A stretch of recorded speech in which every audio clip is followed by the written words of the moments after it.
ben yazarım size. Bir de sizden ricam hocam, kameranızı biraz daha eğebilir misiniz? Yüzünüz tam net çıksın. Tamamdır hocam. Daha güzel. İyi sunumlar herkese. Görüşmek üzere. Teşekkürler, sağ olun. Thank you very much.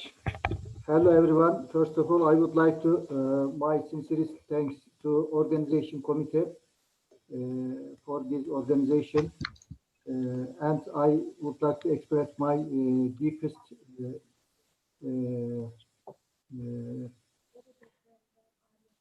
üzüntü. Neydi üzüntü? Upset. Upset, yeah, for the Izmir earthquake. And we have 5 presentation for this session.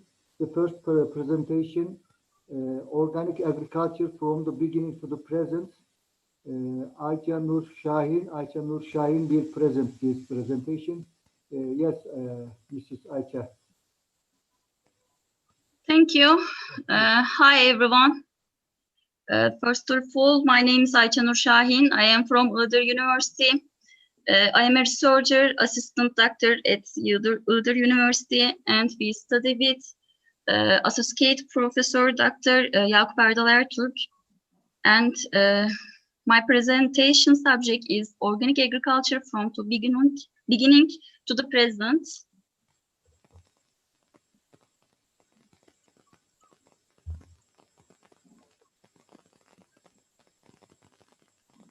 Introduction. Organic farming activities in Turkey, in Europe in the mid-1980s start with the companies operating in the field of supplying organic agriculture products in Europe, seeking production areas to meet the increasing demand for organic products.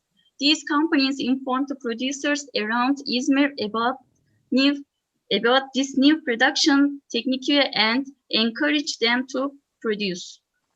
In the mid-1980s, as a result of companies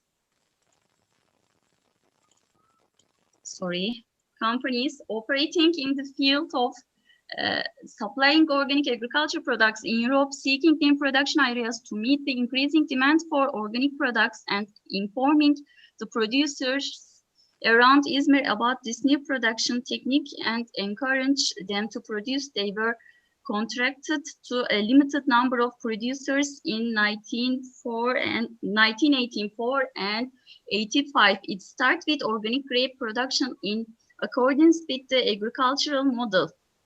Turkey first players located in organic agriculture markets, a limited number of European buyers, which has local representatives and contract manufacturers.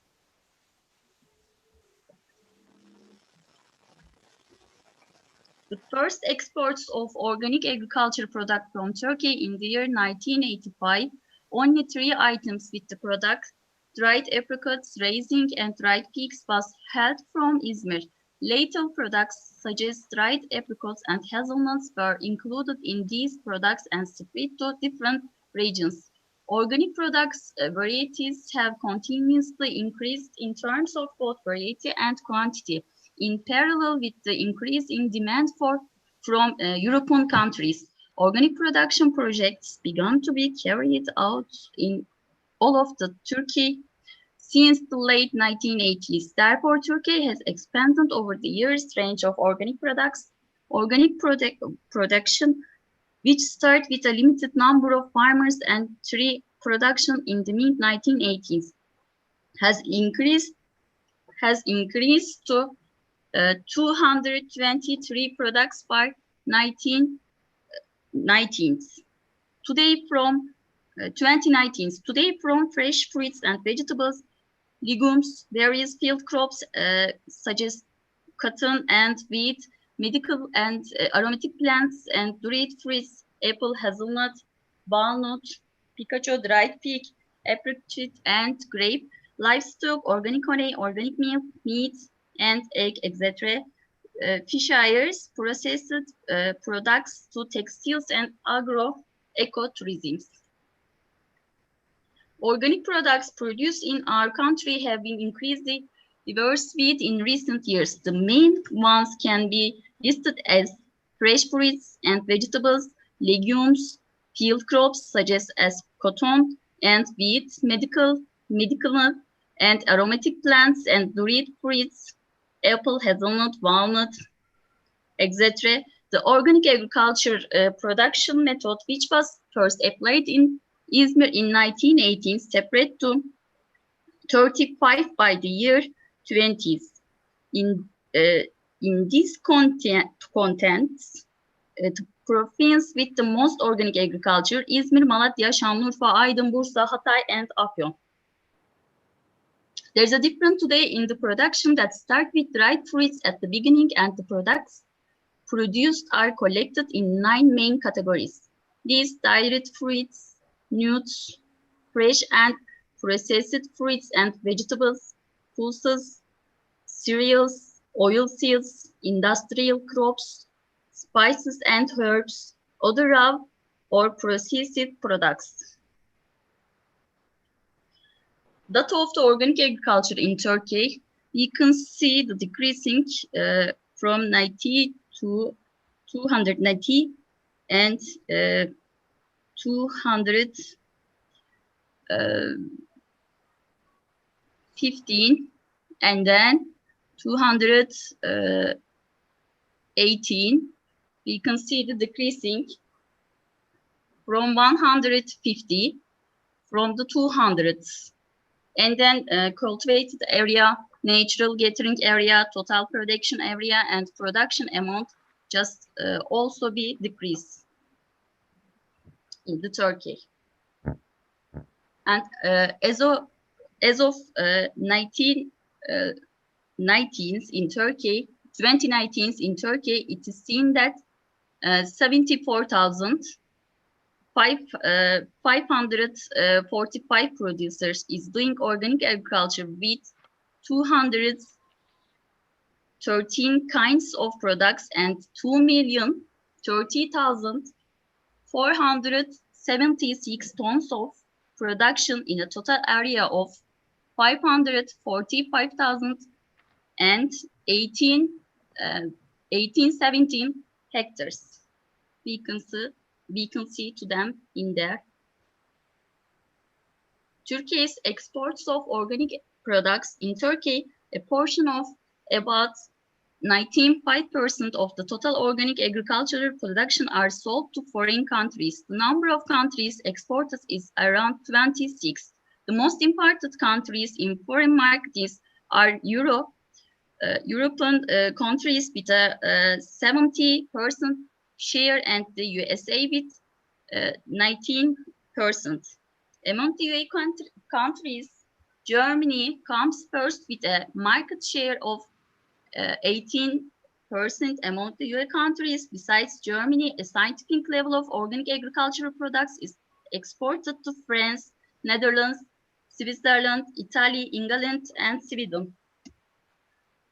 Industrial structure of the organic agriculture in Turkey, related organization with organic agriculture in Turkey, Republic of Turkey Ministry of Agriculture and Forestry, Organic Agriculture Committee, Organic Agriculture National Steering Committee, Food Agricultural Practices and Organic Agriculture Department, Association, Control and Certification Bodies.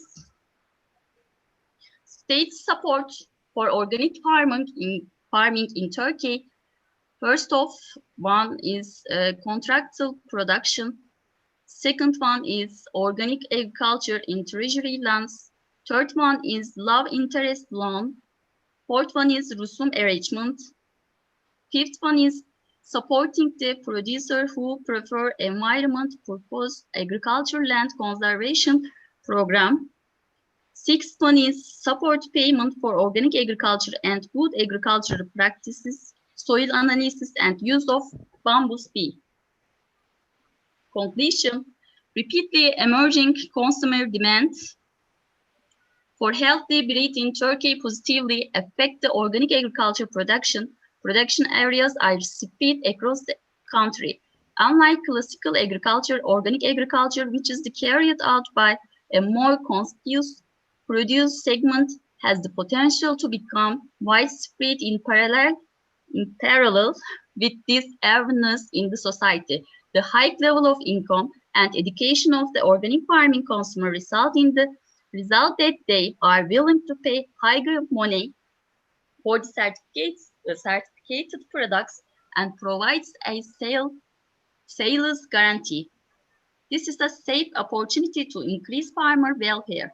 In addition, organic products, more than 19% of which area exported abroad, offer a large amount of sales guarantee thanks to contracted production.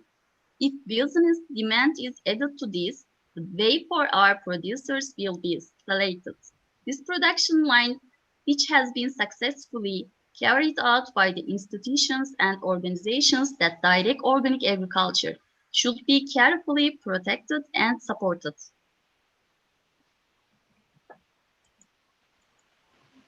Finish? Thank you.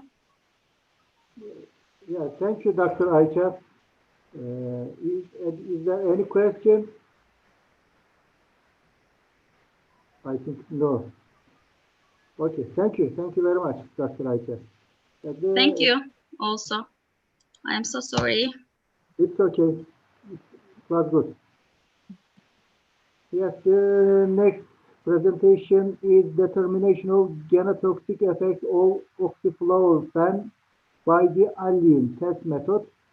Dr. Bermet will present this presentation. Yes, Dr. Bermet. So, hello dear organizing team and participants. My name is Bermet and I'm from Bishkek, Kyrgyzstan.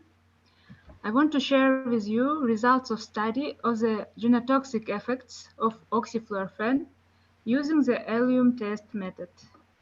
I hope you can see my presentation, yes, on your screen. Yeah. Okay, thank you. So, purpose of the study was to study the cytogenetic effect of the herbicide oxyfluorphan on the onion variety Chalcedon, widely grown in Kyrgyzstan using allium test.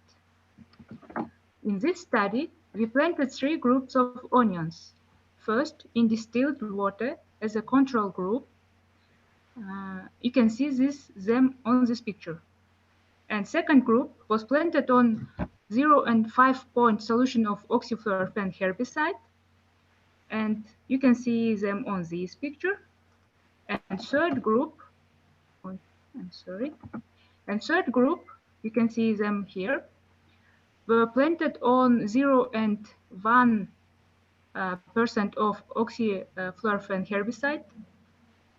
You can see them here. So we can observe great comparison on root growth in distilled water. It was the first group of control group of onions. You can see the length of roots, and this is the second and third group.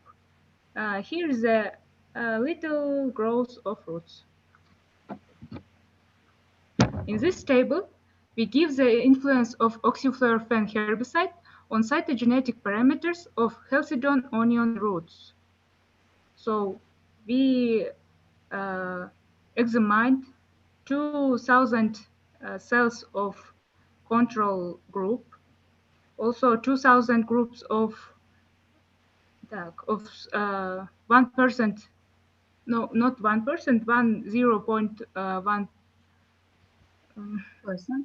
solution of oxyfluorphan and 0.5 solution of oxyfluorphan too. You can see the number of dividing cells in prophase, metaphase, and anatelophase.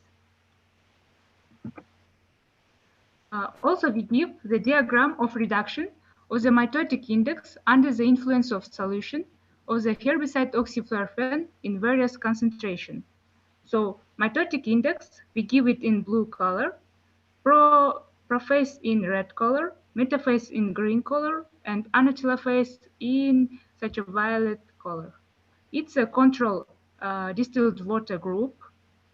You can see that mitotic index was 7.6%, and in oxyfluorphan first group, it was only 4.5%.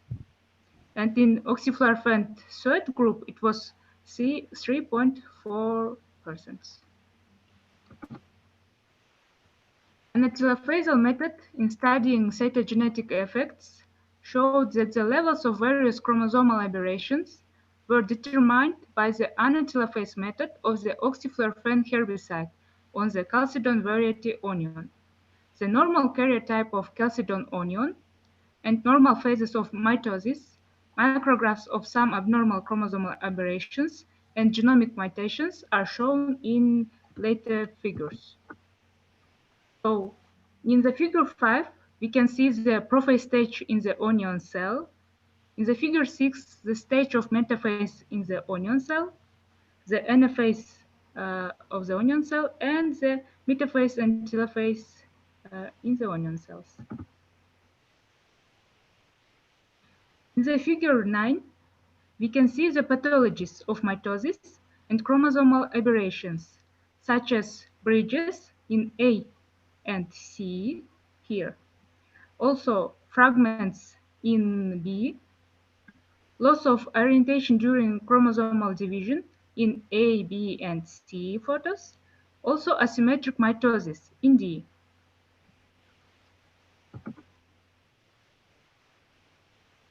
All of these are pathologies, and you can see them in normal cells.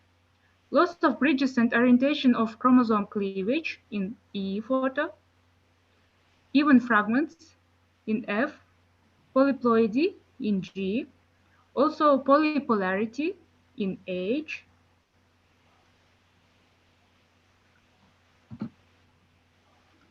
So based on all the data obtained as a result of a study, we can conclude that the oxyfluorphan herbicide has a general cytotoxic effect on the cells of the vascular meristems on the Chalcedon onion bulbs. Thank you for attention. We thank you for your good presentation. Is there any question? No? Thank you. Thank you again. Thank you. The following presentation is modern cotton varieties, dipsophium, and peculiarities of trade cultivation in the southern Kyrgyzstan. The presenter is Dr. Nazgul İmamberdieva. Yes, Dr. Nazgul, please.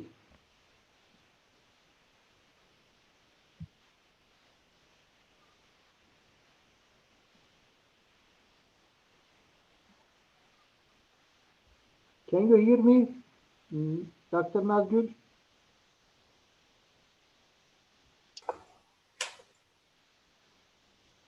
Yes, unmute.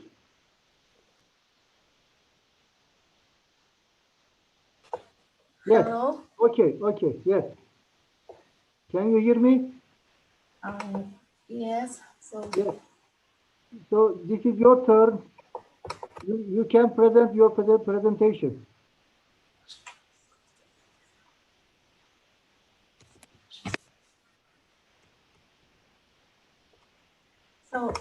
hello, dear participants of the Congress. Hello. Of the Congress. First of all, I apologize in advance for my English. So the topic of my report is modern cotton varieties, gossypium, and peculiarities of their cultivation in southern Kyrgyzstan. Cotton is one of the oldest and most important field crops that emerged simultaneously with the birth of agriculture, and cotton is one of the most valuable raw materials for the production of the industrial and food products. Even the last century, attention was paid to finding more effective methods of cotton farming, breeding highly productive varieties, and improving the quality of fiber. In various regions of Central Asia during the long adaptation of plants to soil and climate conditions, many different from varieties of cotton were formed differently from each other in both yield and fiber quality. Since cotton is fairly had a low crop and only the southern regions are suitable for the cultivation, and even then one of very limited scale. In the southeastern part of the Fergana Valley of Kyrgyzstan, domestic and regional varieties of cotton are currently grown.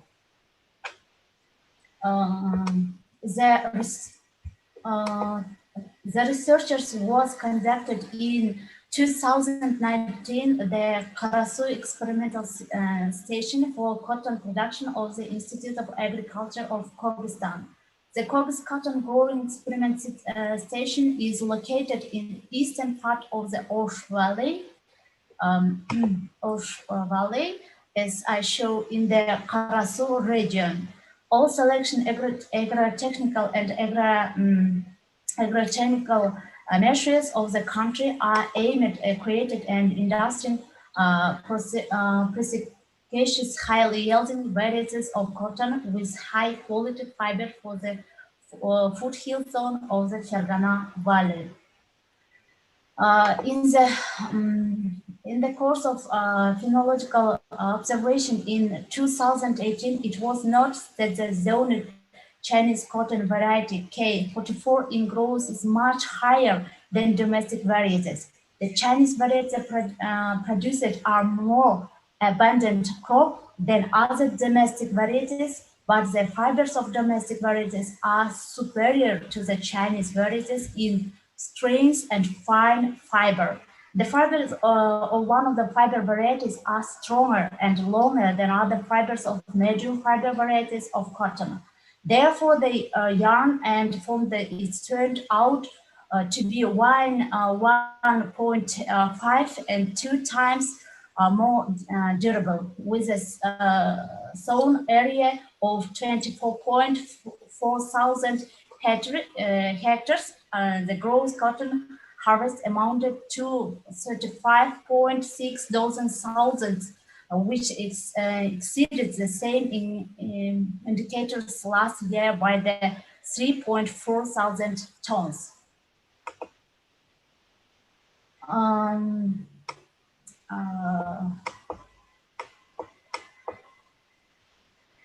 The field experimental and bearing nurseries were established in phalanx of Kyrgyz cotton experimental station. Selection experiments were conducted according to the guidelines developed by the All-Union Scientific Researchers Institution of Cotton Breeding and Seed Production named after Zaitsev. In the collections, nursery annual seed review is carried out on the 3-row plots. The area of the plot is 7.2 mils, single row in the single petitions with a single standing of plants, 6 by 30 to 1. In biological and breeding nurseries, plant growth and development were monitored during the growing seasons. They determine the size of balls of fiber lengths, the fiber output of the determine the technological qualities of the fiber were selected samples of 15, 100 and 200 pieces boxes in the above nurseries. So experiments of the extended and competitive varieties tested were laid in 4-fold repetition by 2-row plots 21 mils long, and the placement of plants according to the 16 by 13 to shade. The Kyrgyz 5 variety was shown as a standard. The extended tested including varieties and lines Kyrgyz 5, Kyrgyz 6, L3, L8, and 1, L8, L13, and 30, 40, and Flora. The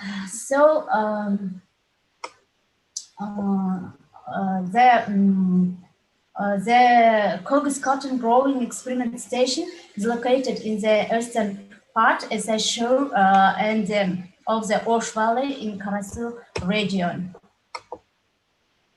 So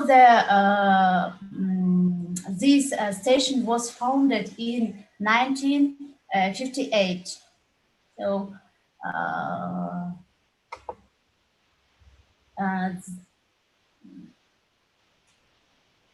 so the cotton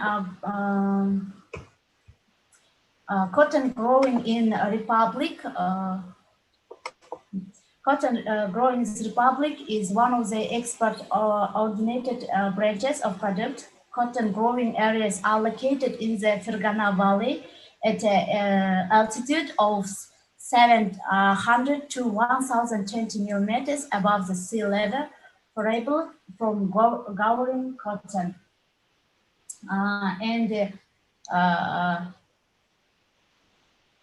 And here we see the highest high of the mainstream was in Kyrgyzstan 5 varieties, and in terms of number of reps, L13, 14 with a high of the 32.1 centimeters had the advantage you see in the table 1. So the next.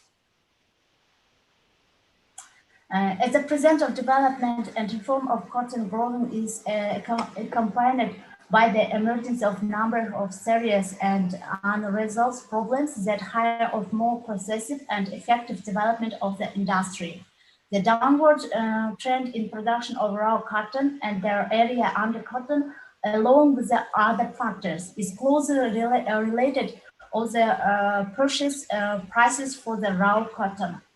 The decline in the yield of cotton in the past decade is explained by its long-term monoculture and the development of diseases and pests as a result of the, as well as deteriorations of agricultural technology. This cotton production of southern Pakistan. So next is so in the cotton,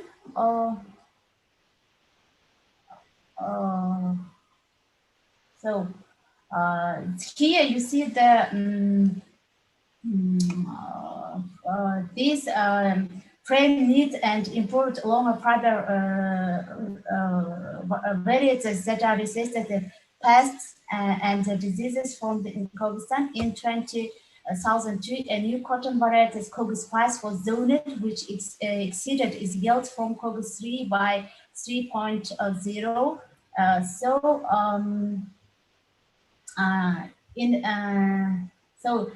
The date 3 local varieties of Chinese K44 cotton varieties, which was zoned in 2014, are grown in the experimental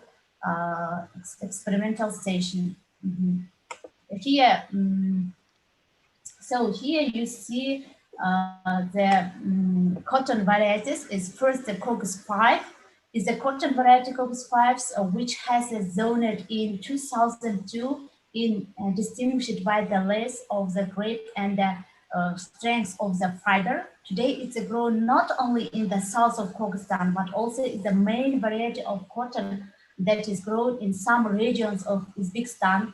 The difference between the varieties and other varieties is that it needs methods of agricultural technology. And the second is Kyrgyz 6. The variety of cotton Kyrgyz 6 is characterized by the high yield and early ripeness, with a positive result for the some indications after the Kyrgyz 5. This variety was considered an achievement of this station. As you know, the thinner the fiber, the stronger it is. According to those data, according to the metric number, the grade Kyrgyz 6 has the same indicator with the grade Khanbakut 18 with a small difference. Khanbakut is a third of the cotton varieties, is superior in its productivity, its variety of domestic selections. Khanbakut 18 which has a fiber length of the 33.3 millimeters, has been included in the list of the permission varieties since 2015 by the fiber yield and metric number in units their grade. Hanbakut 18 exceeds COGS 5 and COGS 6. So in the in course of phenological observation in 2018, it was noted that zone Chinese cotton variety K44 is much higher in growth than domestic varieties COGS 6 and Hanbakut 18. The high of domestic varieties is about 20 centimeters, while the Chinese variety K44 is 2-3 times higher. Since the K44 varieties, thermologically the showing was carried out under the film 10-15 days earlier component to local varieties that were sown without the film.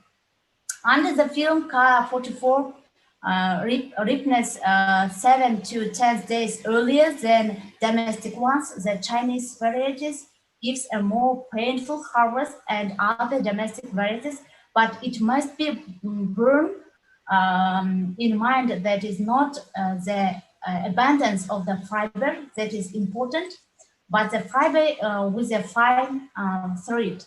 Thus, the fibers of domestic grades are superior to the Chinese grade in the strength and fineness.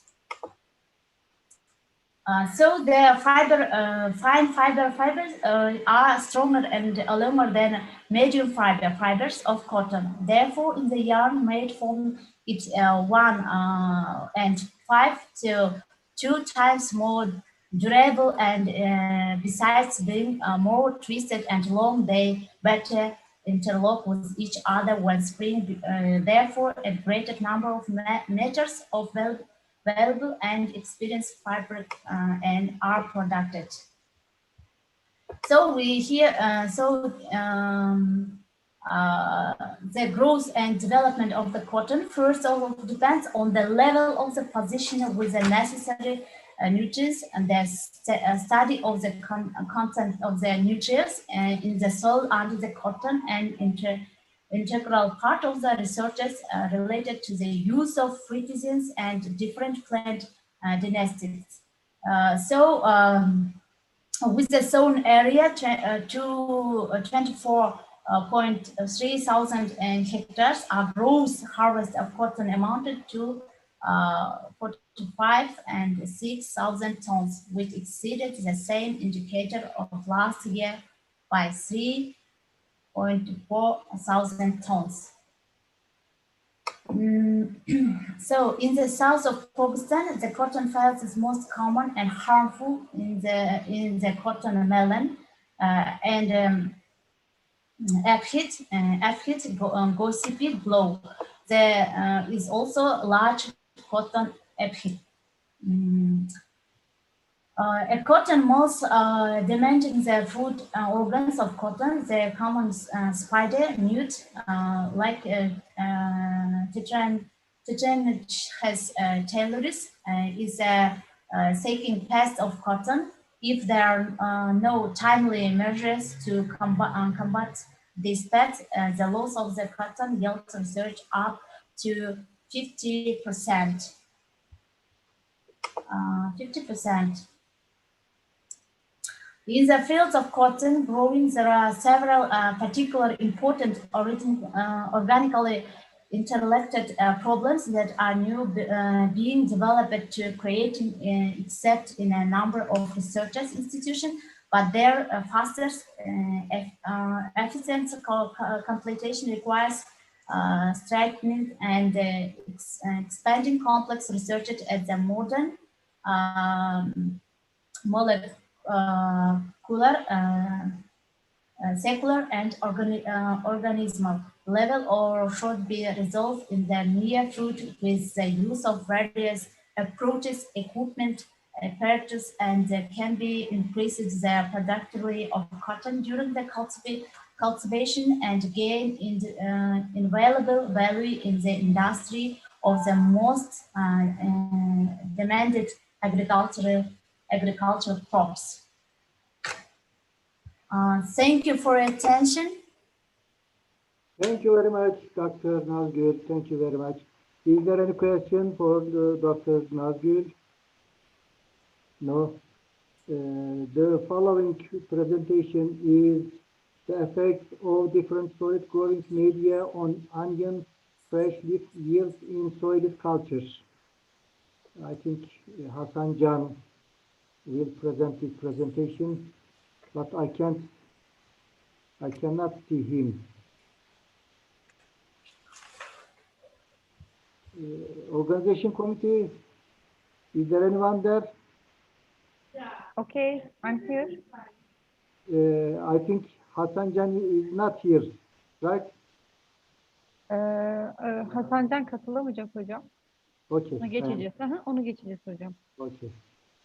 He cannot participate. So the last presentation is determination of the most suitable harvest time for miscanthus and switchgrass grown as bioengineering crop under Eastern Mediterranean conditions. Recep İrfan Nazlı doctor will present. Thank you. Yes, please. Hi everyone. My name is Recep İrfan Nazlı from Çukurova University. Now I am presenting my study focusing determination of the most suitable harvest time for miscanthus and switchgrass grown as bioenergy crop under Eastern Mediterranean conditions.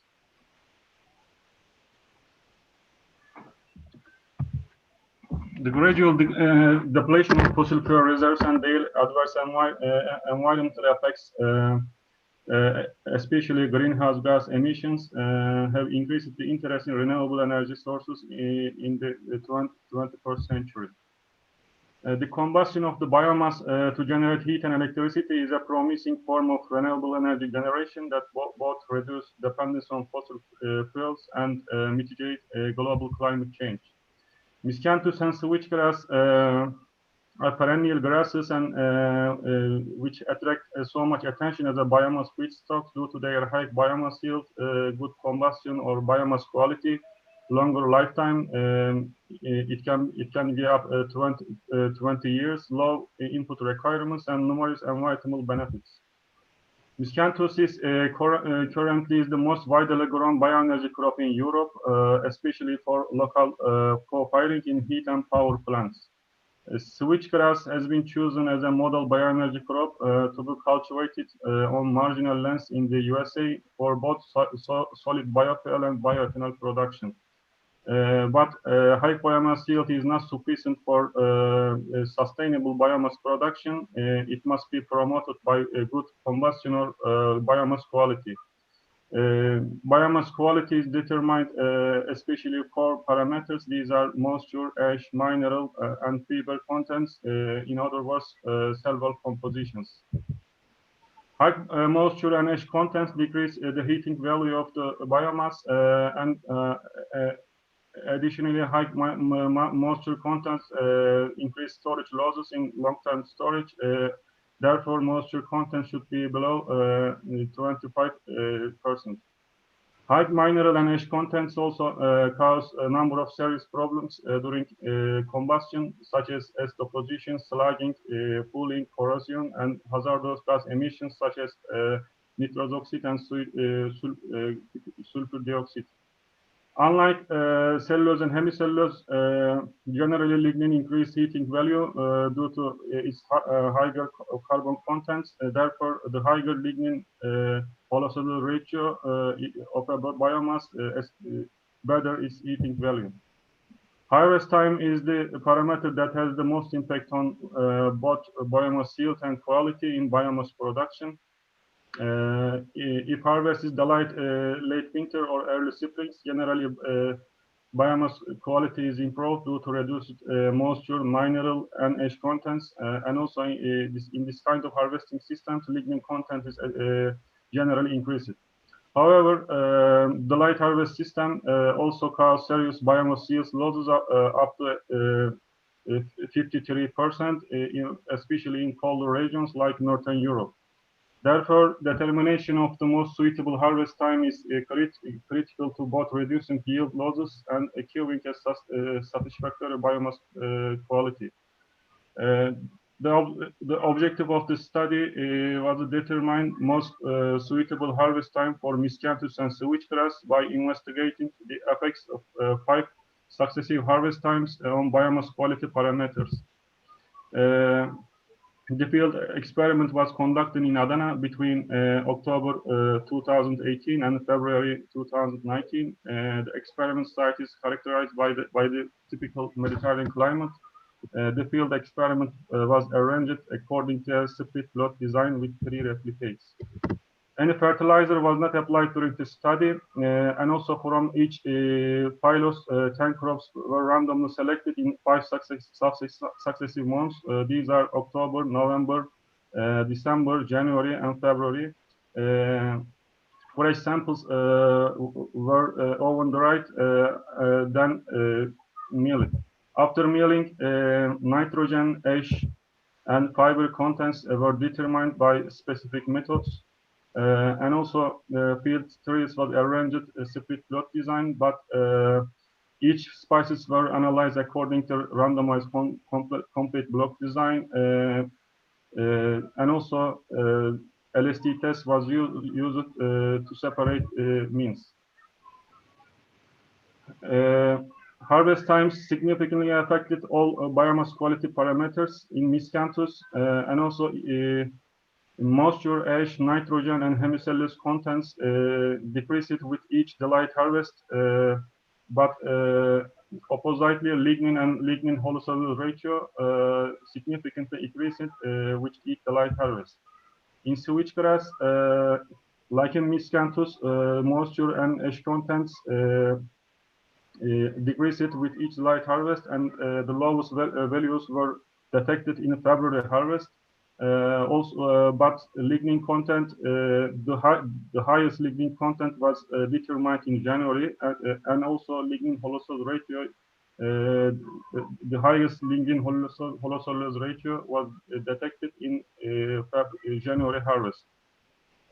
Both miscanthus and switchgrass are warm season perennial grasses. Therefore, they completed their growth within October, then stay in dormancy during winter months. As a result of the light harvest, the decrease in moisture content is associated with drying of the crop during winter dormancy period. And also the increase in lignin and cellulose contents are associated with leaf defoliation during winter dormancy period. And also the decrease in ash and nitrogen contents are caused by leaf defoliation, nitrogen translocation from shoots to rhizomes, and also nutrient leaching from standing vegetation by precipitation occurring during winter. As a conclusion, the results obtained from present study indicate that miscanthus and switchgrass should be harvested in January or February for sustainable biomass production in Eastern Mediterranean environment. Thank you very much. Thank you very much, Dr. Recep İrfan Nazlı, for your brief presentation. Is there any questions? I think no, there is no question. Thanks again for the organization committees and you, the estimate scientists from the Kyrgyzstan and Turkey. I would like to be grateful. Yes. Organization committee, I think. Buradayım hocam. Dilerseniz bitirebiliriz. Bütün sunumları geçtik, bitirdik. Okay, we can finish the discussion. Thanks again for everyone. Okay. Thank you very much. Hoşçakalın. Thank you.